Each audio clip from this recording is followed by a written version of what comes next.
Okay, everyone, we are on episode 25 of the Conquer the Mind podcast. Almost at episode 100. I'm super excited to hit that kind of landmark, but I'm very excited. We got the full 60 minutes today, and Justin, I have a lot of questions for you as someone that really a veteran in the industry. So we're going to try to take apart his insights, his experiences. Basically, Justin, I think we kind of relate very much. We actually got on a call a couple of days ago. Just this is our second time actually talking with each other, which is pretty funny to record a 60-minute conversation. But Justin, very similar to kind of my mission with trying to help people become business owners. You alluded to it being the safest and most excellent path towards kind of achieving that life that you're looking for. So I think we're going to dive into all these different topics, help candidates as they are kind of going through the process. But Justin, you're really someone that is a builder, as you kind of alluded to. You've been in a bunch of different systems. You figure out what works, what doesn't work, you build it. And with franchising, you create the systems and you replicate it, which is very powerful. But I understand you kind of graduated from college. You were in kind of a sales marketing role. You were also coaching as well, from what I understand. And then you eventually became an independent business owner with Bottlehood glassware products. So I'm very excited to were you going to dive in there? No, you went all the way back. That was our first kind of dipping our toe into we should do something on our own, and it was a kind of a cool passion project when we were really young. That was awesome. Yeah, and I want to dive into that as well, because just the differences between an independent business owner and a franchise model, and then going into business at such a young age as well. I think that's really interesting. And then once you were a business owner, you later transitioned into kind of the franchise development side, kind of helping candidates better understand the process, going through that whole discovery process. Later started Franchise Transformations, which literally does everything in franchising, from if you have a business trying to franchise, you're just a candidate interested in maybe becoming a franchise owner, you're a franchise that has systems and you want to be more effective. So Justin has a very, very wide range of knowledge in this. And he eventually later is also a franchise owner. He's involved in a couple different systems, from Unity Road, Coyote Ugly, and he's also a franchise owner of Ziggi's Coffee, which he also helped through franchise transformations. And he's also really big on kind of giving back to his community. He's the founder of a company called Giving Brands, which helps local communities give back to those people that need it, whether they're trying to raise capital for a business or whatever it may be. And now he's even working on a business model to start to franchise that as well. So, Justin, how is that kind of background? I'm sure I missed a lot there, but overall, Justin is a veteran in the franchising industry. Yeah, that was like the nicest introduction ever. I appreciate that. I think that just means I've been around a lot of years, which sometimes blows my mind a little bit. But yeah, I have had the opportunity to do lots of really cool things with lots of really cool people and help other folks be on a journey to change their lives and help impact communities and my family. And we're just having a lot of fun. Mm.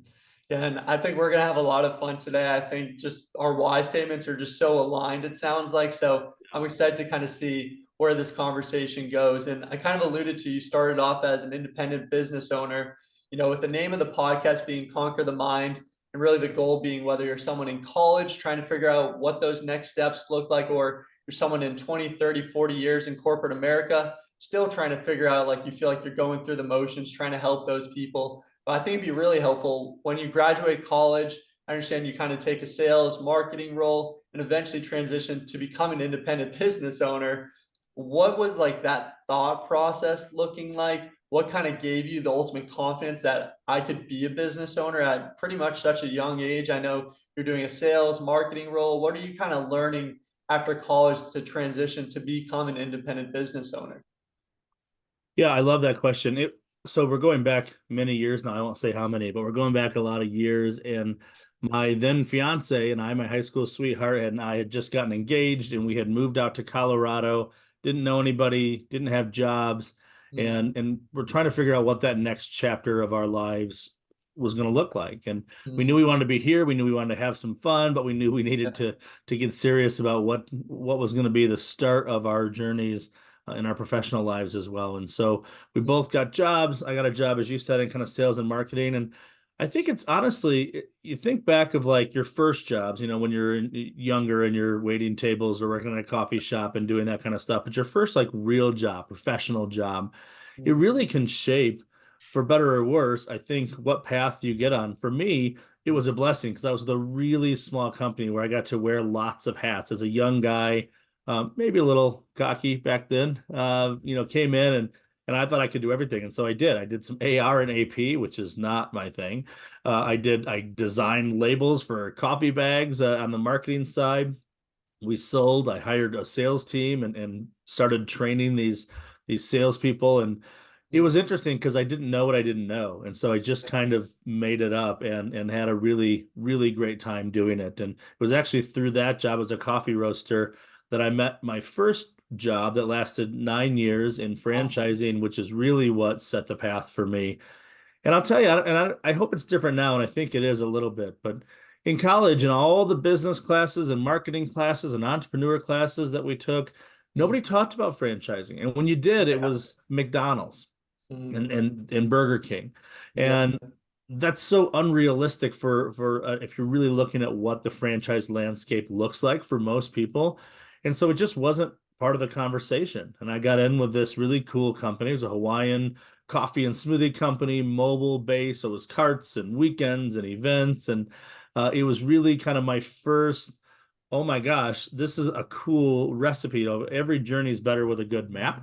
And this is the roadmap. And I didn't even know it really existed. And so I spent a lot of years doing my own thing. We did that bottle hook company that you talked about, which was, hey, figure it out and I hope it works. And that was just kind of a passion project that lasted for a little while and Yeah. wasn't conducive to our kind of life cycle, starting to have kids.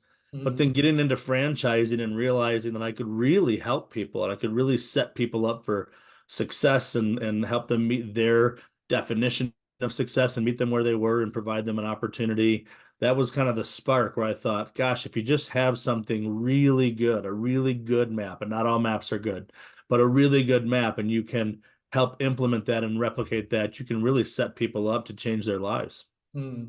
That's really powerful, Justin. You brought up some really good points. And franchising, even graduating a couple of years ago, definitely was not taught at my university. I kind of make the joke that I took all these fancy business courses and still graduate with no real understanding of what the stock market is, how to Right. invest. Really, you're just not necessarily set up for success unless you take these interesting opportunities where you may not make $1 million out of college, but you're wearing many hats. You're learning all these different skills so that it seems like it kind of gave you the confidence that you could be a business owner. And I thought another great point, your first real job out of college, it's so instrumental, it seems like. And for most people, it's really just like they apply to a bunch of different jobs and they're just thankful to even hear back from a company. And they're like, they get so excited, they take that job. And, that leads such a strong role in terms of where you're going in that next step of your life. And it's really so random. You put in so much work, you get the 4 year degree, and then you're not necessarily sure what those next steps would look like. So I'm kind of curious, when you are a business owner, did you have like kind of that big picture at the moment? Did you and like your future wife have like, did you always want to be a business owner per se? Or was it kind of like you kind of just stumbled in it? You were kind of sick of the 9 to 5, or what was the thought making process to I can be an entrepreneur? This is kind of the path you wanted to start to take. Yeah, I think it was interesting. So I do think that first job, you're right, is instrumental. And it kind of goes one way or another. Either you get a boss and you're like, I want to be like them, or Yeah. you get a boss and you're like, I know I'll never be like them. Right? That's okay. Either way, it shapes you to the type of employee or leader or whatever that you choose to be. I Mm, think for me, and I was blessed with some really good leadership and some good mentors and role models, people who I thought, gosh, if I could just do what they do in some respects. And there's other things that I said, gosh, if I was in charge, you always get that. Again, I'm in my early to mid 20s now. And so there was a lot of things that I thought I knew that I yep. and so, I think it's one of those things. One thing I did find out about myself is that I'm not built for the chain of command. I think Mm, some people are, some people aren't. And I think we'll get into kind of the why that people get into business later. So I won't go too far into it now. But I think part of it for me, outside of where I am now, knowing what I know and wanting to find that freedom and flexibility and build generational wealth and leave a legacy and those things that are really important to me. Yeah. Back then, I just want to control. I just Mm, want to be in charge of me. I didn't need to be in charge of a team. I wasn't trying to be a boss per se. I just wanted to be in charge of me and my schedule and my choices and my path. And some of my early jobs, not only did I have good mentors in that, but my early jobs were back when commission only was a real thing. And so you kind of operate like a business owner. Even though I had a job, if I didn't perform, I didn't make any money.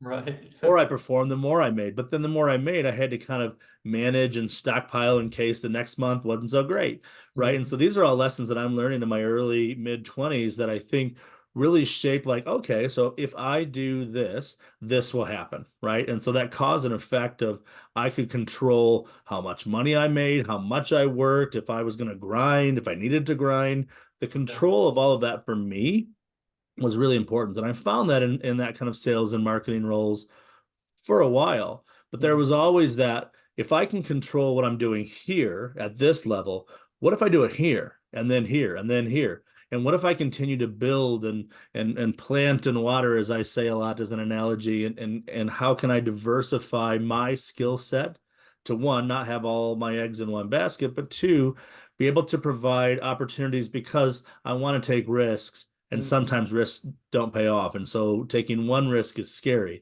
Yeah. Taking multiple risks has some safety in my, maybe sometimes backwards mind. That's really powerful. And I use the same analogy that I heard kind of one of my mentors use. It's kind of like you picture like a garden, you plant like a bunch of seeds, and some may turn into weeds, some may Yeah. turn out to like this 20-foot sunflower. Like you just Right. keep planting more and more seeds, more opportunities emerge. And I think that's just really powerful, Justin. So you were like a business owner, and then you transferred to like the franchise development side. What was, did you like sell the business? What was that kind of like? And what was like that initial reaction to the world of franchising?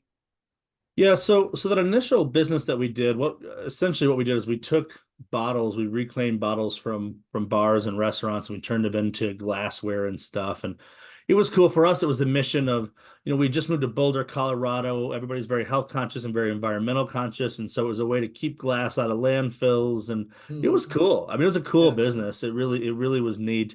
And we go to like craft shows and markets and all of these art shows and stuff and sell these glasses and trays and stuff, and people loved it. It was cool. yeah, It came a thing like you had to do that like during the holidays, you had to do it during the weekends, and so again, we were young. I still have a bunch of boxes of glasses if you're interested. All these years later, we just kind of stopped. It yeah, was one of those things. We just kind of stopped booking events. My brother worked for us in the business for a little bit many years ago, and he was, he said, "Hey, you can take this if you want," but he was kind of going in his career path, and so it didn't become conducive. And kind of back to the analogy of even back then, where we really had only planted a seed or two, it was one of those. There's value, I think, in knowing when something's not for your garden, right? Doesn't mean it's bad. In fact, it was incredible. And I always wished if I knew then what I know now, right? I would have sold or given the business to somebody else and given it a chance and given them a chance. And I wish that maybe I would have exited a little bit different back then. But it's a lesson learned, yeah. and it was time for us to focus on the things that we thought really would bear fruit. Mm. Yeah, that's really interesting. And I really just like the idea, like franchise is just something that was never taught. And everything that I'm hearing you say, like it just sounds like franchising would have been such a cool opportunity if you knew about, 10, 15 years beforehand. And, I feel like just the joke is you either have family in it or you really fall into franchising. And once you fall in, like you don't really see people go back to another industry after that. Like they just continue to build that legacy, whether it's similar, like multiple brands, multiple units, like there's so many different opportunities. And I think that's just really powerful. So you transition into franchise development at Maui Wowi, I believe, kind of Hawaiian. And Yep. you're also kind of transitioning to franchise transformations a little bit where, you're dealing with a lot of people considering business ownership, considering franchising. You're kind of on the franchise development side, kind of helping them go through that process. Was as someone that was a business owner, you're on like those initial calls with people considering business ownership. for you, was it kind of like right away where it's like, this person's a business owner, or maybe it's like, no, this probably isn't right for you? As you're like speaking to candidates, is it pretty clear right away where it's like, this is someone window shopping, this is someone that would actually, crush it in franchising, if that makes sense? Yeah, I think that first of all, it's a hard thing to teach. And so as I started building development teams, that gut feel is really important. And it can work Mhm. against you too, right? You can make snap judgments for somebody like, oh, I don't think they're serious. And in actuality, they are, right? It was Yeah. a personality conflict or whatever. But I do think pretty quickly you do this, and maybe this is just something people have or they don't. I don't have a lot of gifts in this world, but I feel like I'm a pretty good people person. I'm a pretty good read of people, and I do feel like you have conversations with somebody and you're trying to figure out. Back when I was doing when I first started this, there was all these sales training courses, and I would sit in them and take them, and nothing was really online. People would come in. I had jobs that had people would come in, and it was awesome.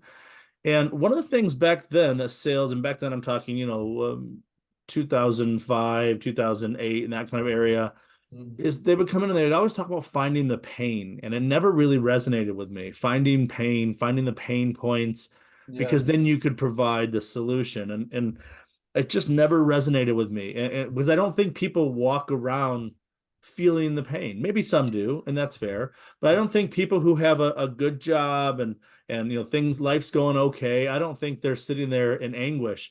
And I get to come along and identify the pain. And I don't know, I thought that was a bit, there was some arrogance to that never really resonated with me. But if you just flip the script, and again, I'm a glass half full guy, and if Mhm. you can flip the script from finding the pain to finding the motivation, Yeah. and some people go, well, that's just two sides of the same coin. But I really think that's an important distinction. If you can find somebody's why, you can find their motivation, you find out what they're looking to do. Even the garden that we're planting and tending right now, our company names for some of our companies are Ziggi's, literally our legacy one, legacy two, legacy three. Mhm. We do this for our kiddos. We do this to build generational wealth and to leave a legacy that someday, we can be really proud of. And so I don't think that's pain. I think that's more heart stuff, and it's finding that why and finding that motivation. And for some people it might be, well, gosh, at Thanksgiving I'm the only one in the family that doesn't own my business. That's powerful. For some people it's I'm sick of making my boss's dreams come true. Yeah. That's powerful. Some people it's about legacy. Some people it's just about freedom and control, because I don't do well in an environment where somebody's got me under their thumb. Everybody's why is different, although frankly can probably be categorized into like five different buckets. But if you can really find somebody's inspiration and then find a path for them to take to achieve those dreams and goals, I don't think there's anything better. I think that's certainly why I'm here, and I know that's why a lot of good franchise guys are here too. That's a really, really interesting point, because I feel like just all the sales courses, it's kind of like find the pain, find the gap, and then kind of like erase that gap. But Yeah, one thing that I always kind of talk to candidates about is, what do you want your life to look like in that 3 to 5 year range? Because whether it's a 9 to 5 or your own business, there's going to be pros and cons to each. So if you go through the process looking for reasons to say no, you bet there's going to be you'll find reasons them. to say Yeah. no, like 100%.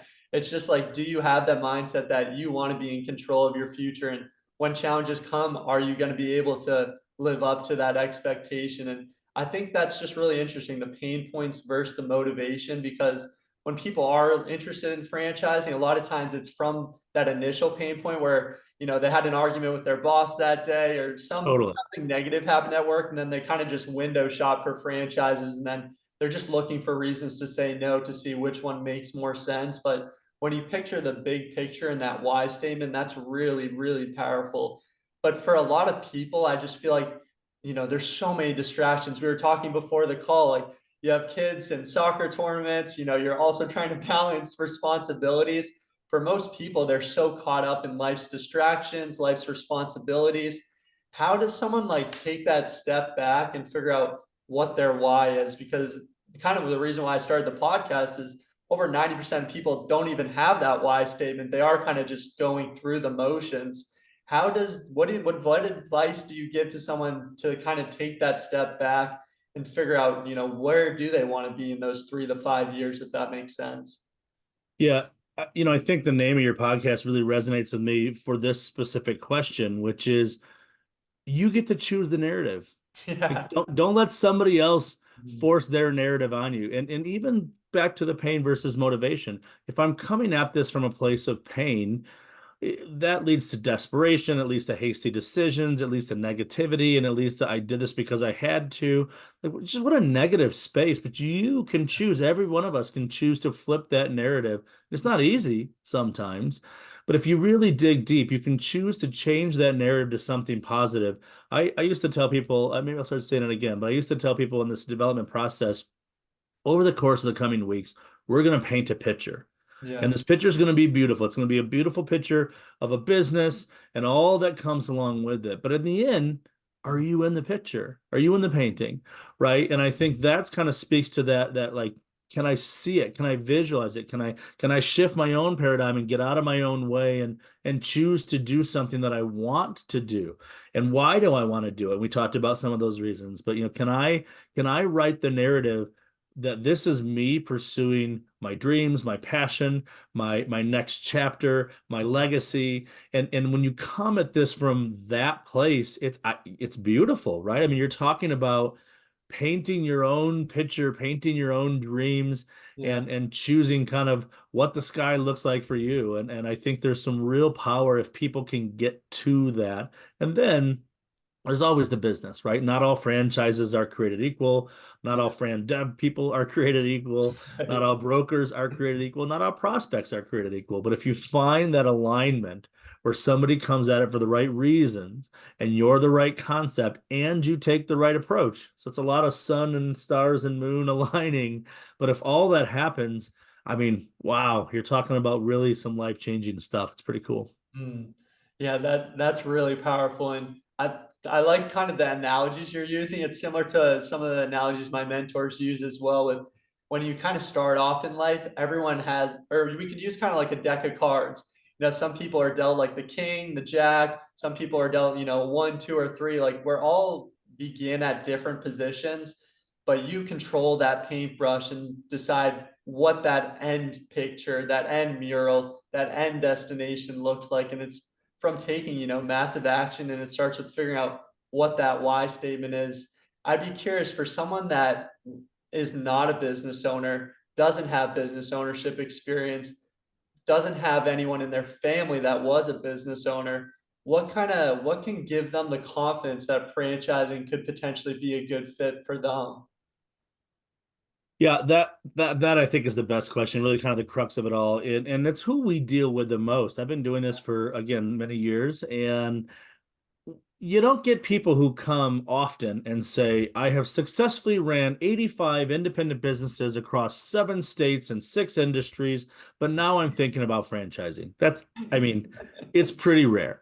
What Yeah. you get is I've been slaving away forever and we've been squirreling away money and we want to take control. And I mean, that pendulum isn't one side or the other. There is some middle ground of people who are expanding portfolios and that kind of stuff. But for the most part, you got somebody who's, sitting in the car, they're looking up the road and they're ready to take the journey and they're looking around and they don't have a map. Yeah. I don't know where to go. I can go this way and it might be a cliff or it might be a beautiful beach, Mm. right? I don't know. And Yeah. so, I mean, you're down in Miami, right? It might be, Yeah. this gorgeous beach, or you could end up in the swamps, Yep. right? And so, what makes that easier? A map. And what makes it even easier? A map and a navigator. Somebody sitting shotgun going, hey man, don't go left, go right, because right is full of good choices and good decisions. How do I know? Because I've taken this trip many, many times. And I'm going to sit here and I'm going to take the trip with you as I have people before you and as I will for people after you. This is good franchises, by the way, not all Yep. franchises. And we're going to do this together to get you to your destination. And by the way, your destination may not be the same as the guy that went ahead of you or the guy that goes behind you or mine. Yeah. But if I've listened and I understand where you want to end up, Yeah. genuinely in your heart, what your goal is, not what my goal is for you, because I got something I want to tell you and I can't stop running my mouth. But if I can just listen and Mm. figure out where you want to go, provide you the map and ride shotgun, man, that's franchising. That's good franchising. And so I think that's the safety blanket. I've been in corporate America my whole life. I mean, almost every conversation, 90% of the conversations that me and my whole team have start with that sentence. I've been in corporate America my whole life, and we focus for weeks or months on the but. Mm, What is the but? What is motivating you to make that? And then I think the safety of a franchise. I mean, if somebody just goes to the interwebs and Google's independent business success rates and franchise success rates, it takes you about 15 seconds to figure out that franchising is unbelievably the safest path forward. So mm, I think that transition of mindset to like, oh, so I can bake cookies by guessing ingredients and time and mix and temperature, or I can just follow grandma's best chocolate chip cookie recipe. Like, I think I'll take the recipe. That doesn't take long. But mm, getting into then which recipe is right for you, I think that's the journey. That's where you really got to find out what's a good cultural fit, and you got to really test these franchises. There are lots of franchises that are just like every other industry, a lot of sizzle and no steak, and so you got to push and you got to validate and you got to question and you got to ask the tough mm. questions and make sure that you're getting honest answers, genuine answers, and then that's how you paint that picture, right? Hmm. Yeah, no, that's really, really interesting. And yeah, just like any industry, I would say there's good apples, there's bad apples. So kind of knowing what you're getting into, whether you're using a broker, and even with brokers, there's good ones, there's bad ones. So really, I kind of relate franchising in terms of really asking the right questions, because if Yep. you're not asking the right questions, it's very easy to get thrown into a bad situation. So using like a trusted advisor, someone that knows the industry, someone that helps you manage these expectations, because as you go through the process, a lot of it's up to you and what questions you are asking, because the person on the other side, their role is typically, to sell that franchise to make a living. So understanding going that two-way street and understanding the franchise developer, what is their tie to the franchise, whether they own one themselves, they have family related. Typically in a good franchise, that franchisor has a very strong connection to the franchise. And one piece of advice I give to candidates is the franchisor selling you, or are they just telling you? Because what I see from a lot of good franchisors is they're just talking about the story. They want to find qualified candidates. They're not looking to just sell a franchise because that hurts them long term.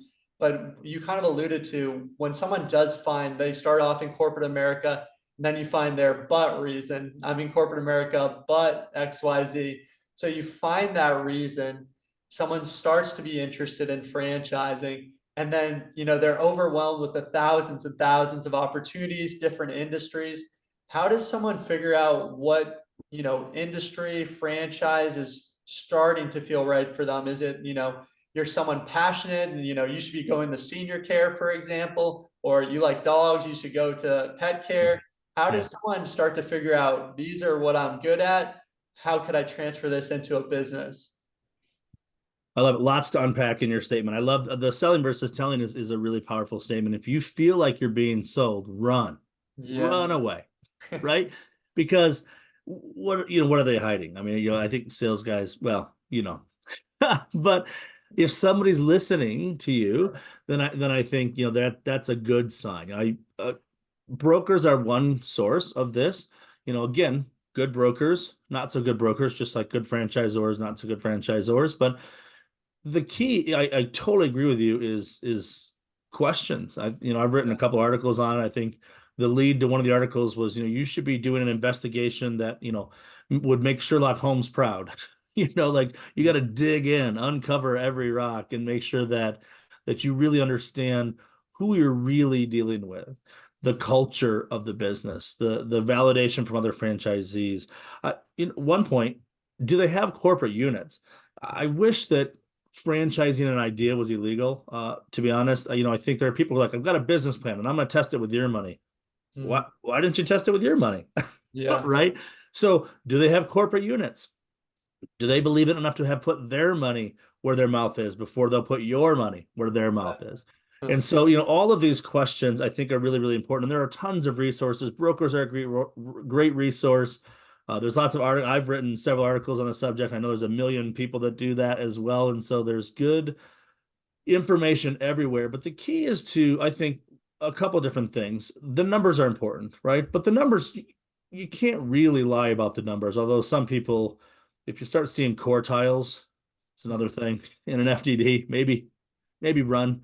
If you have to separate your numbers to show what you want to show versus just showing transparently everything, Yeah. probably a big red flag. Mhm. Uh, anyways, I think number one, culture. Do I Yeah. like these people? This is a marriage.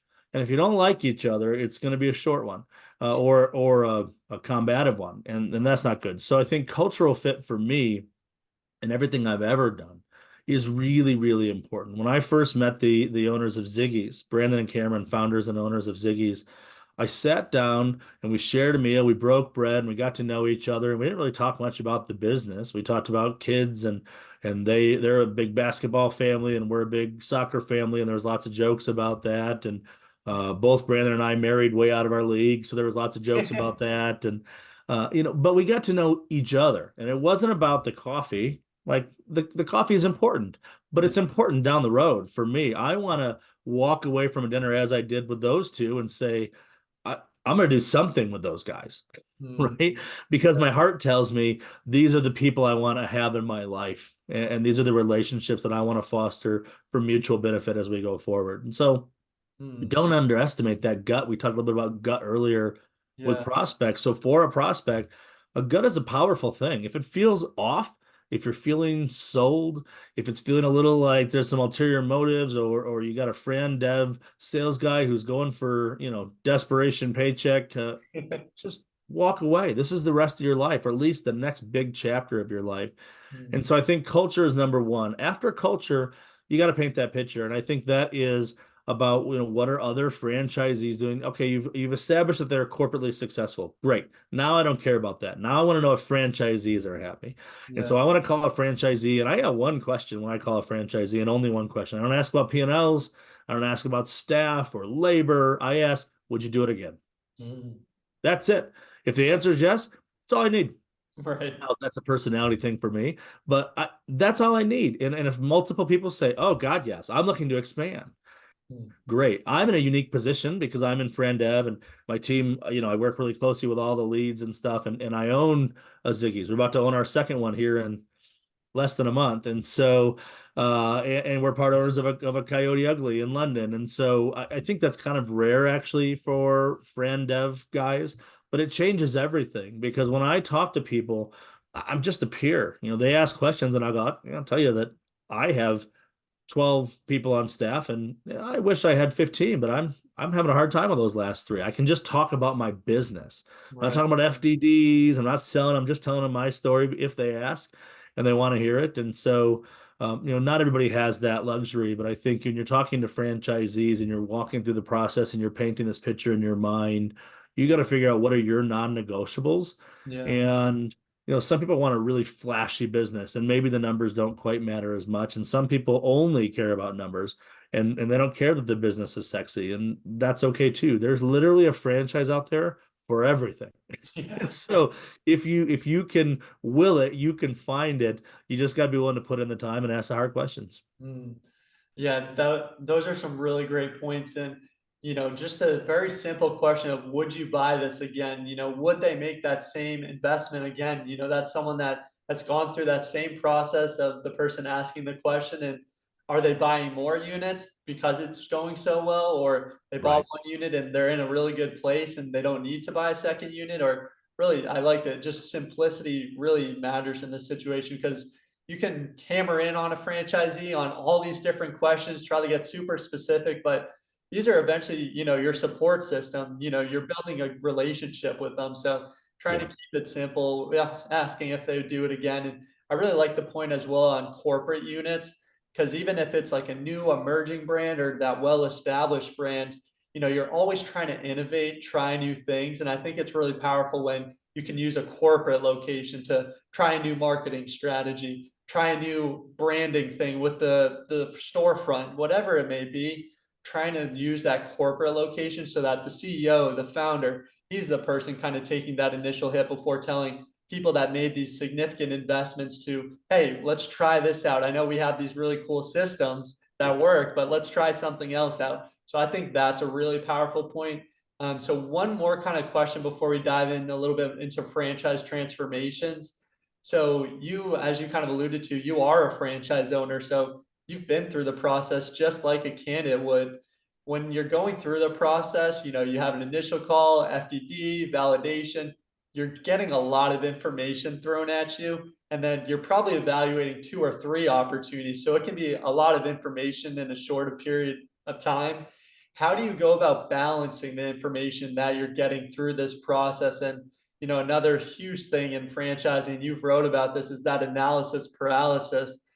Trying to think of reasons to say no, maybe talking to a friend of yours that's a small business owner, whereas that doesn't necessarily correlate to a franchise. But how do you go about balancing information and then having the confidence that you're making the right decision? Because that's what a lot of people are kind of going through. Am I making the right decision with all of this?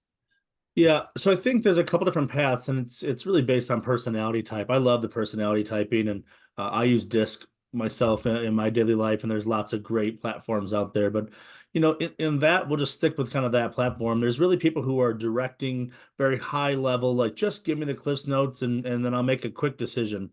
Great. Then there are people like me that are like total FOMO. I want to make sure people are having fun. I'll send the FDD to my lawyer to make sure it's not going to hurt me. But if you're an established franchise, the FDD is the FDD. You're not going to change it. I just want to talk to people. That's me. And then you got people who are, kind of that like everybody's got to feel good, and I've got to make sure that I have the information. I'm not going to review it a ton, but I want to make sure that all the T's are crossed and I's are dotted. And then there's people who are ultra analytical. And I think that's kind of the spectrum, right? And so every journey, I think, is a little bit different to answer that question. There are folks who just want information over on that analytical spectrum, and you do get into some of that analysis paralysis because sometimes what happens is you get somebody and they've got the crystal ball, right? They're rubbing the crystal ball and they're like, will my business be successful? I don't know. And people ask me that all the time. I can't count how many times in 20 years that I've been asked, will my business succeed? And my answer is always the same. I have no idea.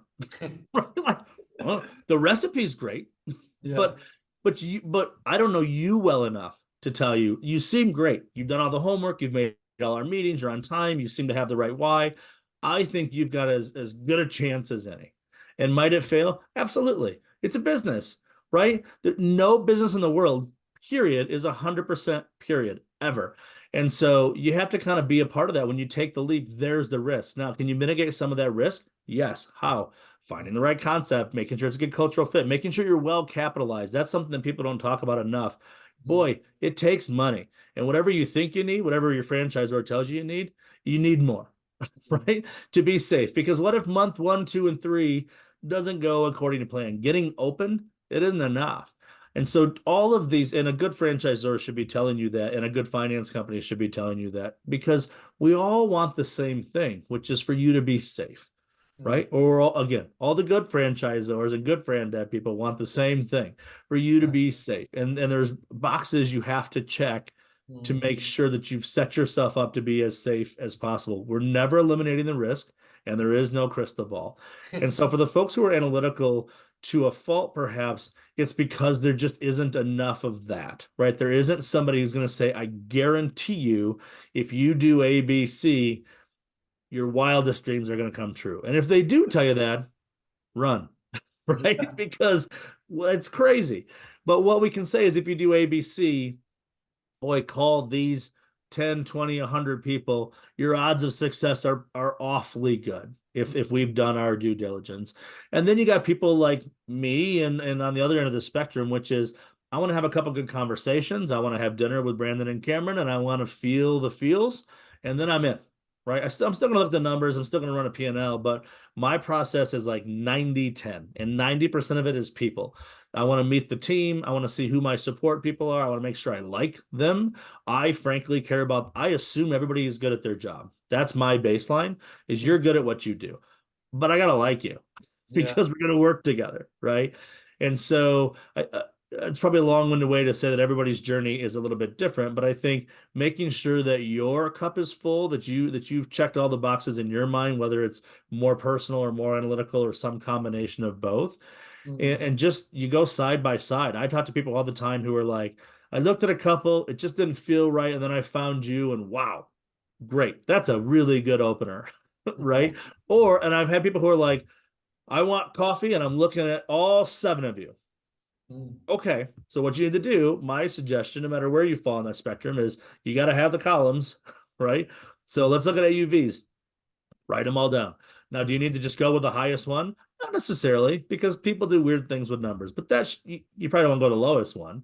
So you need to make sure that the numbers are there. Then you look at, in my mind, how many corporate stores they have and how long they've been operational. Do they have a corporate store? No, cross them off the list. Do they have a corporate store that's been open for 6 months? No, you cross them off the list, right? You know, and so then you kind of process of elimination. All right, I started with 9, now I'm down to 3. Cool. Yeah. Now have an initial conversation and go, ugh, that guy's a jerk, but these 2 guys are nice. Cool. Now you're down to 2. And then really dig into those 2, Mm. right? Really dig into systems and processes and where they are and depth of bench and support and history and the question, would you do it again, to some franchisees? And then you just gotta, at that point, unless there's some glaring difference that you just can't get past, that's when it's gut time. And you go, I just love these guys. Well, there's something really powerful about that. That is really powerful. I like that 90 to 10 rule and kind of doing things a little bit differently where most people come in asking for, the FTD without knowing what an FTD is. They're asking for the Totally. numbers, the unit economics, how much they're going to make, but the people and like a good franchisor is really a recipe for success because that's your support system. The CEO, the founder, the other franchisees, are they happy? Yeah. We have this very extensive process, but we could really simplify it by just having them ask a franchise owner, would you do this again? And then having a nice dinner with the franchisor to see if that relationship makes sense. So, Totally. Justin, Yep. maybe we're on to some new developments in the franchising industry. We're going I to take down everything. love it. But in terms of franchise transformations, you work with businesses that may be a business trying to franchise, someone learning to franchise, and you have experience with Unity Road, Coyote Ugly, Ziggy's.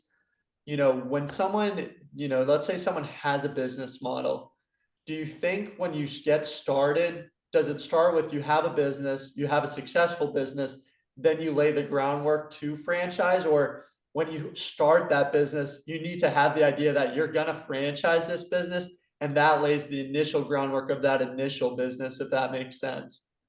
So the latter is lovely. It just doesn't happen very often, right? Like Yeah. I've met people on occasion who call and they say, this is my business idea and I want to franchise it. Mm, And my response first is always the same. First of all, absolutely, you're not a franchise. You have no business franchising.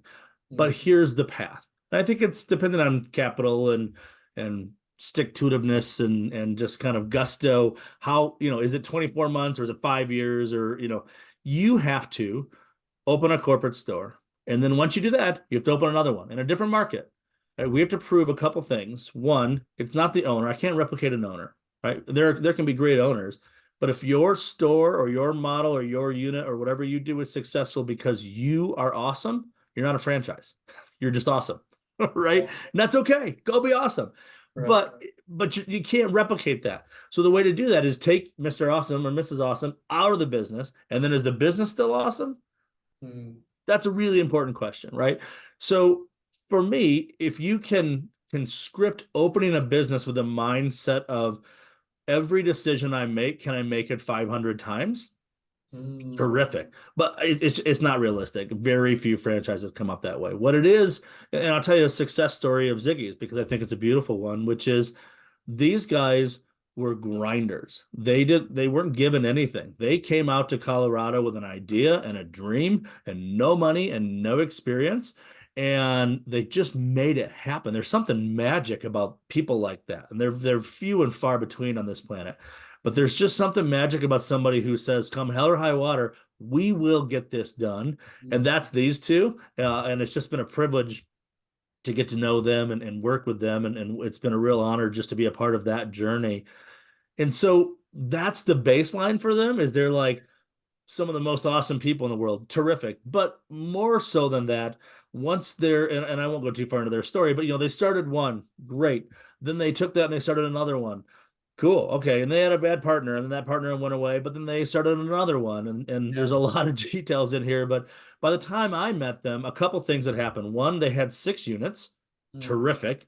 They were tight together, but not in the same city. So they had hit a couple different demographics and it was equally well received. Great. mm, I think right before or after we met them, they had a family trip to Mexico. That's a huge positive because it means the stores are running when they're gone. So for me, I was like, yeah, that's great. And then the people, I came in and I met their Danny, who'd been with them for a long time, and I mean since the beginning almost. And all of a sudden now she's kind of in charge of all the operations. Well, she made drinks with the owners, right? Like in the very beginning. And so all of a sudden, all of this recipe seems like they're checking all the boxes, right? They're successful stores, they're successful brand, people love them, they've got a team, they've got systems and processes already in place that their managers are executing. Boy, it yeah. sounds a lot like a franchise, right? Now, the job of getting it from here to paper by way of operations manuals and FDDs and all of those like not so sexy parts of franchising, that is a huge lift. But I knew that I was working with people who would do anything to be successful and who had done anything to be successful and build their dream. And so that huge lift, not a concern. So what we did is a lot of smart people and a lot of hard work took that recipe and they made it a program that could be replicated by somebody else. So now we have a recipe, great. And now you got to have that first franchisee who says, "I know I'm the first. I like that." And I will tell you what's wrong because I guarantee you there will be things that you didn't think of or things that work for you but don't work for somebody else. And so Yeah. it's just a process, man. I mean, you can't shortcut any of the steps, right? And so you have those first franchisees, and there's a couple things that has to happen in those first 10 on more of a fran dev side. But those first 10 franchisees have to be the best 10 franchisees available in the country. I mean, they got to be the top of the top of the top. If that takes you a month or a year or 5 years to get them, you can't rush that because you need people who buy in fully because you're in builder mode. You've got the frame of the house, but there's a lot of work to do. And so you got to have the good team in place who buy into and believe what you're doing and know that they're first and they're going to help you build it. We at Ziggy's had that as well. And so then you do your first 10, you perfect the process, and then you do your next 10. And you're always tweaking, you're always perfecting, and then a global pandemic hits and you kind of go, all right, pivot, right? Yeah. And some pivoted and some concepts didn't and couldn't and went away, right? And so you got to be able to weather whatever storm comes your way. And that's about having a solid foundation, sound systems and processes and the right people to Mm, execute at a very high level. And if you can put that recipe together, and I think we've done it very successful at Ziggy's. Coyote Ugly was a bit of a different path because it's such a huge brand and so amazing, but we still had to do the same thing and yeah. put that from down here into paper and be able to replicate that. We chose to go international first, which is a whole different topic. And Yeah. we're doing it now with some other brands that are really cool. A golf simulator bar called Local Drive, a U-Port bar called Tapster, a food truck called Lime Truck. And so there's some really cool, but they all have that same recipe of heart, culture, people, corporate units, proof of concept. And so now you start that process of seeing what franchisees that culture might be right for. It's really exciting. That is exciting, Justin. You mentioned a lot of things that are really exciting there. And I knew this is exactly what was going to happen 50 minutes in. And there's so many different topics and conversations from Ziggy's, Coyote Ugly, Unity Road, going global, international. Like I'm trying to figure out how to best piece this all together. This is really awesome, Justin. You've got a lot of insights and experiences to share with the audience. So I think they're going to get a lot of value out of this. But going yeah, I also there's a lot of blogs that I read from yours that I want to dive into as well. But one of the things that you kind of mentioned is kind of big into financial independence. And I think, it has somewhat of a negative kind of connotation to it when you talk about money, you talk about wealth, but you talk about financial independence being really your ticket to that best life, whether it's happiness, financial freedom, but you really talk about being intentional with the way you're living your life, which really with the name of the podcast, Conquer the Mind, being conscious as you're going through your life, because if you go through life subconsciously, the weeks, the months, the years pass by and you're not necessarily sure where you are. So can you start by just saying, what does financial independence mean to you and why is that so important? Yeah, I love it. And maybe we can wrap up with the charity piece that might pull the Yeah, bow across the whole thing. But it's really interesting. You made a comment there, sometimes talking about money is awkward or deemed negative. And I think you're right, but it's the way it's asked. It's this connotation and this stigma that doesn't have to be. We used to, when I would train folks at that first level, that really key role of like lead qualification, that lead qualifier role. yeah, I could tell if somebody was going to make it when we got on a call and I got a call and I'm like, hey, so tell me about your financial picture. How much money do you have sitting in the bank right now? And what are you looking to invest? And they would look at me either as like, oh, yeah, you just ask. Or they would be like, wow, that's really personal. This is personal, man. yeah. Like, there's nothing that's off the table. Like, this is like first date. This is like, do you see Mhm. yourself having kids? Like this Right. is one of those really important questions.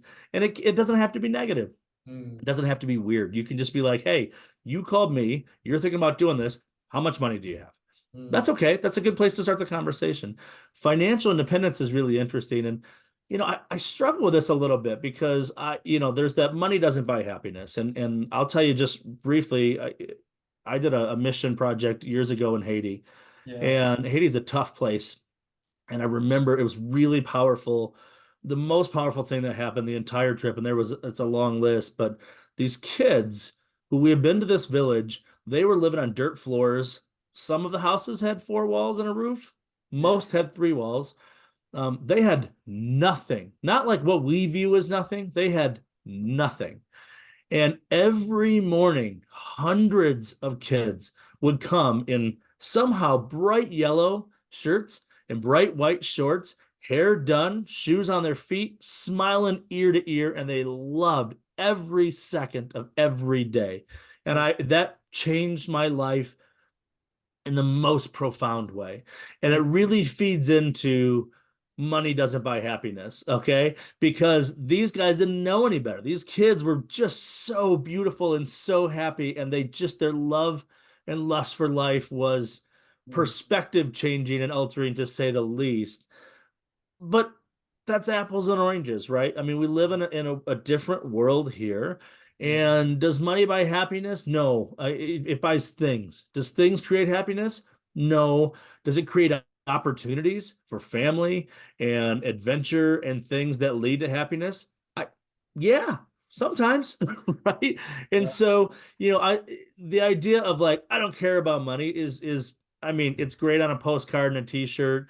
Yeah. But the reality is that's what entrepreneurs are in this for, to make a difference, to leave a legacy, to impact their communities, and all those things take money, right? And so money is important. Hopefully we'll get to the not for profit here in a minute, but the reality is when you're going into business, of course you need to see financial stability. And what does financial independence mean to you? That's one of those questions for friend at people where you say, what does financial independence mean to you? And you just shut up. Right? Because it's not the same. Some people say, I want 100 stores and I want to own the city and I want terrific. Some people go, I just want to go somewhere every day and hang my hat where I know I'm working for me. Mm, Those are very different answers, both 100% correct. And so it goes back to asking the questions, listening to the answers, and seeing if you can provide a path for that person to achieve their vision of success, not yours. They don't care what your vision of success is at all.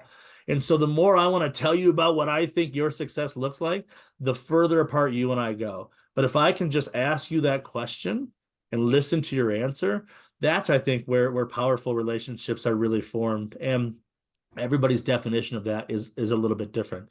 And then the concepts, okay, well, if this is where you want to be, here's the path. And maybe it's the path to opening a store or 10 stores or a territory or multiple units or multiple concepts or in multiple states or whatever that is.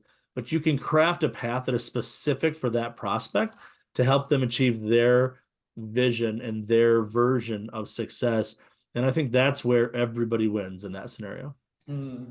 Yeah, those are some really great points. And I think when it comes down to money, like the way I perceive money is it's almost like when you say like money doesn't matter, it's almost like you're making an excuse because money is how you provide for your family. I Right. don't see money as like the means to buy a bunch of things, although, it definitely does kind of relate. When you buy things, you can get short-term happiness, but it's selfish when you think about the kiddos that you mentioned too, the next generation. Like, you're only thinking about yourself when you ask the question of money. You're not thinking about how you're helping other people around you and increasing those means to help other people. And I think what franchising is so powerful is, when we kind of talked Friday with my why being the financial freedom, the lifestyle freedom, and most importantly, having that impact on other people is so important. I think you get the 401k, the benefits, and you just forgot about having that impact on other people. We just talk about life's distractions, responsibilities. It's very difficult to balance all three of those. And I know you're actually the founder of Giving Brand. So guys who give and gals who give, and that's all about local communities, and franchise is all about empowering local communities, empowering the economy, making a difference in the local community, whether it's, a dry cleaner, a painting company, or pet care, or, Meals for Hope, an actual not-for-profit charity. So it Yeah. doesn't matter. They're all giving ways to that local community. But Justin, can you talk a little bit about Giving Brands? Why is that so important to you? As we've kind of talked about this full hour, like, you've accomplished massive success in your life. You have a family, you have responsibilities. By no means do you need to start a charity and give to other people, but why is that like something that's so powerful to you? Well, thank you for the kind words. The reality is that life is about balance, Mm, and that's you can I think oversimplify as work hard, play hard, and we certainly live that, but it's way more than that. I mean, it's about for us, it's about our kids, it's about family and making sure that we have good memories and create opportunities where our kids are going to look back and not only feel loved and provided for, but like have those special moments. And yeah, that could be a very simple something in the backyard, or it could be a trip abroad, or anything in between, or coaching soccer, or whatever. But I think you have to find balance between the things you do for work and the things that you do for everything else. And the working to live versus living to work, two very different mindsets. But for me, you got to kind of have that balance. And so part of the balance for me is finding ways to get back. And so actually, I mentioned randomly the Haiti thing really is always kind of in the back of my mind, even though it was many, many years ago. mm, But we used to have, excuse me, we used to have time to do that, right? We did some soup kitchen stuff for our church and the mission trip in Haiti. And then all of a sudden, the call doesn't go away, but the time does, right? And kids come on board and careers take off, and all of a sudden you're in a situation where you're like, how do I give back now? Because I don't have the time that I used to have when it was a priority in my life. And it's not that it's not a priority, but I don't know how to fit it in. I'll also say that women are better at this than men. And so when I was thinking of how can I do something, I wanted to be very men centric in what I created, because women they're good at this. There's opportunities everywhere for women to plug into these communities, there's charities and stuff, and men just don't do it. And mm. so I found another group, women's group, go figure, that had just taken the idea. It's not a new idea. The idea is a giving circle. That if we pool our resources, we can make more of an impact. That's not my idea for sure. It wasn't their idea. That's an idea that's as old as time. What we did is put some branding behind it with guys who give, and here in Boulder County, County, Colorado. And it was just an opportunity for men who wanted to do something and wanted that fellowship and kind of a safe environment, meaning like it's all guys, a very Yeah, guy environment where you can kind of let your guard down and be vulnerable a little bit and learn about some really powerful things that are happening in the charitable community. These guys are out saving lives, changing lives. yeah, The charities are out there doing the work. And when I asked them about what they needed to do more good work, they all said money. Right? We're back to money. The more money we have, the more good we could do. And I thought we could solve that. And so this group formed. We meet once a quarter, and the members come in here in Boulder County. We've got about 120 members right now. And guys come in as a member, you nominate a charity. It's got to be in the county, and because we want to keep that hyper focused change that we can all see and be a part of. And then we literally draw three out of a hat.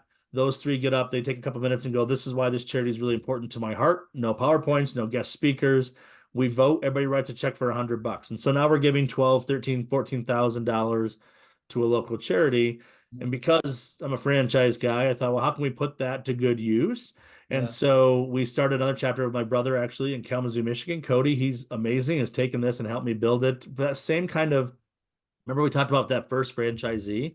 So Yep. for me, it was Cody, it was my brother of like, I'm gonna put this down. We're gonna call it a license. There's no cost to becoming a licensee.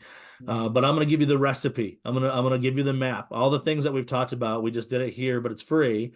Yeah. But you have to commit to, running it and growing it and that kind of stuff. And so I did it with my brother. He shot holes in it.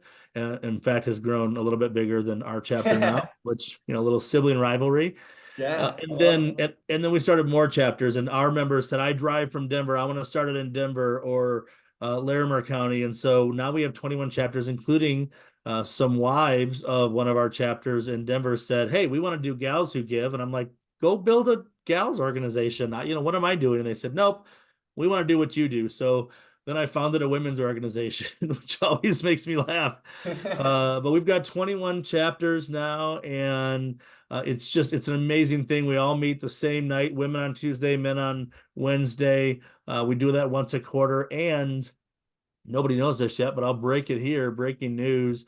Q2 this year, collectively, with all of our chapters, we will have raised and given away over $2 million, and just that has gone into the local charity communities to impact the topics and the lives that those particular groups are. So something we're very, very proud of. And the journey to 1 million was long. The journey to Yeah. 2 million is a little shorter. I hope that we'll get more chapters and more leadership, and maybe some of your listeners are interested and will reach out to us. But as we continue to expand chapters, we hope to go to 3 million and 5 and 10 and just keep Yeah. flooding that market with money, because the people that are there in the trenches are saving lives in a really profound way.